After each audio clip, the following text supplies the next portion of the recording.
mga kipa po yan. At ang pangalan ng kanilang store ay Kipaman. So, yung mga kipa na yan is nagkakahalaga ng 25 shekels, 20 shekels.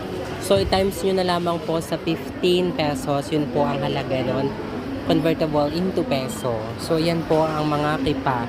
Mga iba't ibang klase ng kipa. So, yun, ang daming kipa. Nakakaloka. Sobrang dami. Mamimili ka na ng bongga-bongga. Yan po.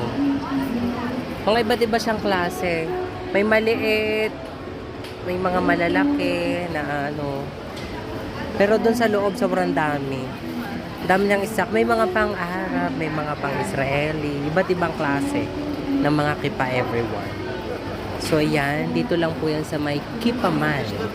So, yung kipa, yan yung mga nilalagay sinusuot ng mga obispo na dito ng mga jewelers. So, depende rin po ang kulay. Yan lang, everyone.